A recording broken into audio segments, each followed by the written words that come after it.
A Defensoria, ela fala nesse processo, Excelência, por meio do GAETS. GAETS é o Grupo de Atuação Estratégica das Defensorias Públicas Estaduais e Distrital, que atua coordenadamente aqui em Brasília. Congrega todas as defensorias estaduais, mais a Defensoria do Distrito Federal.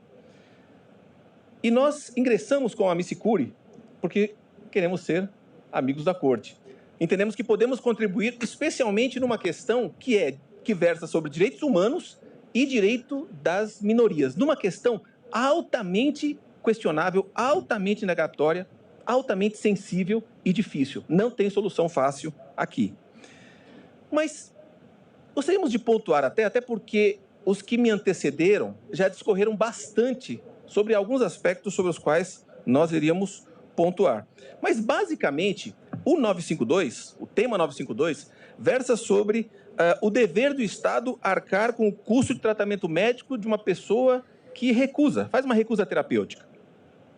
Então, vamos falar um pouquinho da questão financeira, porque eu acho que não foi tratada até agora. Esse PBM sobre o qual se falou aí, essa abordagem de tratamento diferente, daqui a pouco eu entro até um pouquinho nessa questão da urgência e emergência, ministro Flávio Dino. Esse programa, ele tem o condão de evitar contendas. Esse plenário aqui já falou hoje sobre desjudicialização. Então, esse PBM, ele traz opções terapêuticas que tornam desnecessária a discussão sobre autonomia. Porque, na verdade, a gente só discute autonomia se houver conflito. Se não há conflito, não há por que se falar de autonomia. Então, em primeiro lugar, nós precisamos pensar que toda essa ampla gama de cirurgias eletivas, de cirurgias até, vamos dividir a urgência, ministro Dino, e demais ministros, lógico, né? Entre urgência e emergência, senhor presidente. Urgência e emergência. A urgência, o PBM contempla de várias formas, com várias técnicas. E por que isso? Porque a medicina é dinâmica. Nós, seres humanos, nós lutamos para solucionar os problemas. Imagine uma pessoa com alergia. Uma pessoa com alergia a um medicamento específico que é prescrito pelo médico. O que o médico faz? Fala, não, é alérgico, eu não posso tratar. Não, ele fala, peraí, esse caminho não dá, eu vou buscar outro. Pois o PBM são isso, são caminhos. Aquela petição que chega muitas vezes no gabinete de um juiz dizendo, olha, como se houvesse uma dualidade, uma bifurcação de caminhos, dizendo ou morre ou toma transfusão de sangue. Ela é uma premissa equivocada. Isso é um pseudo-dual. Não há dualismo aí, não há dois caminhos. Existem múltiplos caminhos. E na questão do PBM, esse estudo que foi feito na Austrália, e foi um estudo robusto, com 600 mil pessoas, um estudo médico de 600 pessoas já é robusto. De 6 mil pessoas é muito forte. Durante 6 anos, foram estudados os resultados da implantação do PBM em 600 mil pessoas. E o resultado financeiro, porque eu falei que eu ia falar de dinheiro, foi uma economia de 100 milhões de dólares. Nós estamos falando de R$500 bilhão economizados na implantação desse programa nesses hospitais específicos lá na Austrália. Então, talvez a gente pudesse até repensar a questão do 952.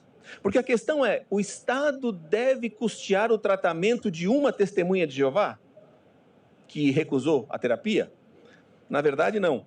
Talvez a questão aí seja perguntar por que o Estado brasileiro está desperdiçando dinheiro ao não implementar um programa recomendado pela Organização Mundial da Saúde. Uma sentença no Rio de Janeiro, a sentença da Justiça Federal,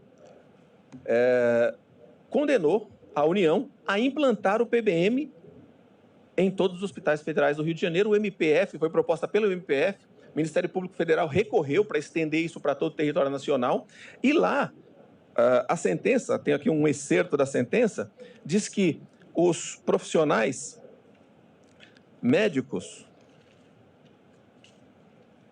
diz aqui, excerto da sentença, embora existam normas gerais e diretrizes, as atribuições não são desenvolvidas, abre aspas, de maneira coordenada, o que prejudica a otimização e o controle das ações voltadas ao PBM. Então, a discussão de autonomia, que é um dos temas aqui discutido, ela vai apenas nesses casos extremos, onde se elimine essa possibilidade, se elimine essas opções. Então, nós não estamos falando de eletivo, nós não estamos falando de urgência, e até na emergência há recursos.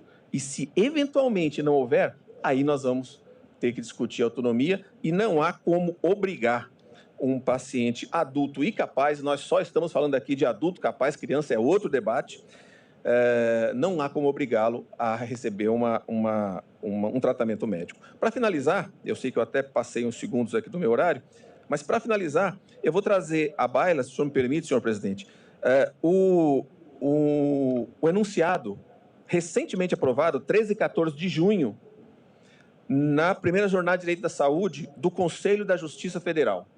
O enunciado diz assim, abre aspas, a intervenção médica e cirúrgica em paciente adulto e capaz exige o seu prévio e expresso consentimento livre, consciente e informado, que inclui o direito de recusa. E olha que interessante agora, salvo a hipótese de emergência médica em que o paciente não possa externar a sua autodeterminação e não tenha deixado diretivas médicas antecipadas que permitam ao médico conhecer as escolhas do paciente. Ou seja, se o médico, por qualquer meio legítimo, tiver conhecimento da recusa, ele deve respeitar. Se ele não tiver conhecimento, não há que se discutir, né? Mas se ele tiver, há que respeitar. Assim, na conclusão, como conclusão, a Defensoria Pública entende que, por qualquer prisma que se olhe, no caso de recusa terapêutica por pessoa maior capaz e informada, as opções terapêuticas que tenham base científica devem ser utilizadas e, em qualquer circunstância, por uma questão de direitos humanos, direitos fundamentais, a autonomia do paciente deve ser respeitada.